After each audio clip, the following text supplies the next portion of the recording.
All right.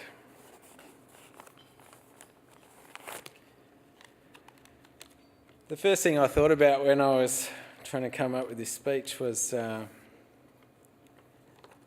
about basically we're a little island at the end of the world and we've been kicking some amazing goals all over the place. And it's not just in one industry, it's not just in tourism, my industry, it's in aquaculture, it's in arts, science and technology.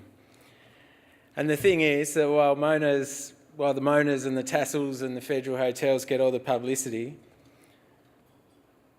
at the end of the day, all the action is in this sector right here, the small businesses that keep the engine room of the economy going. And that's perfectly represented by you, the finalists who are sitting here tonight, looking ever so slightly nervous right now as I look about the spot. Well, let me tell you something. Tomorrow the papers will be telling your story, so make the most of it. Be ready for that and grab that opportunity when it comes up.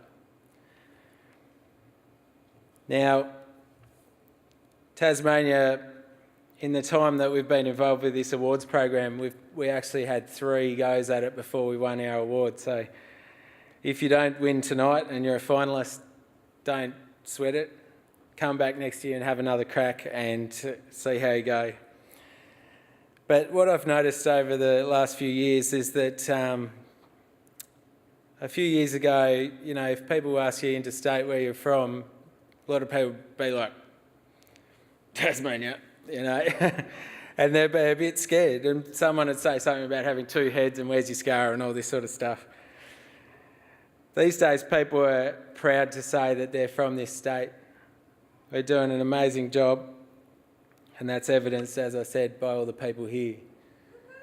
That's right.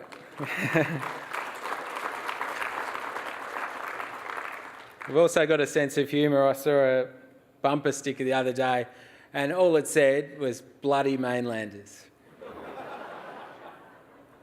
And with all due respect to the mainlanders in the room, I found that quite amusing.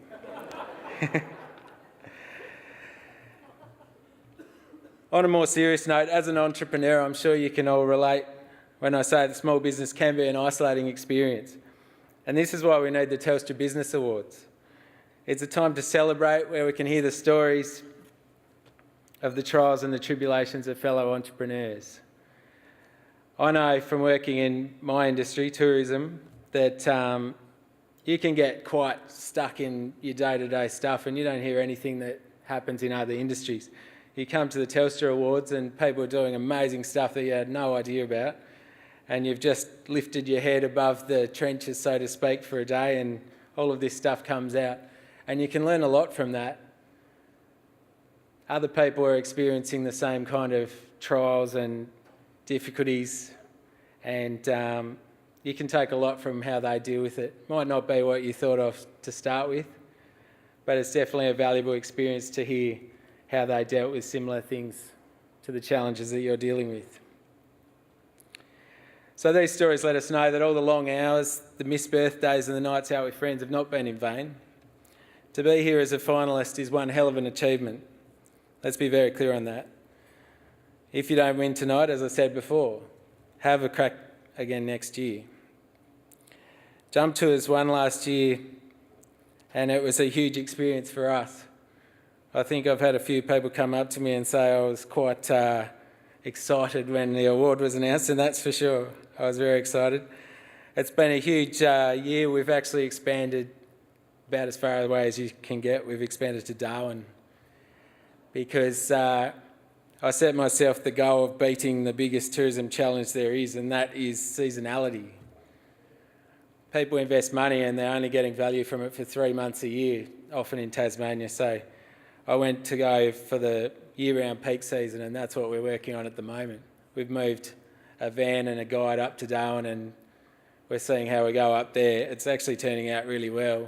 And after launching just on May the 15th, we booked out our first tour on June the 14th. So it just came in under a month before we booked out every seat that we were selling on that tour.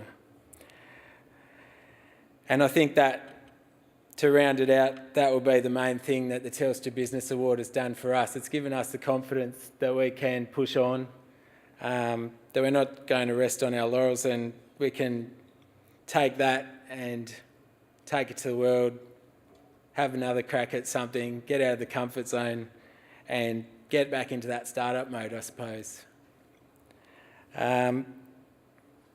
So yeah, at the end of the day, I just want to say to all of the finalists, not just in the micro category, but all of them, keep that momentum up, keep the confidence up, keep having a crack, and at the end of the day, just make sure you look out for the bloody mainlanders.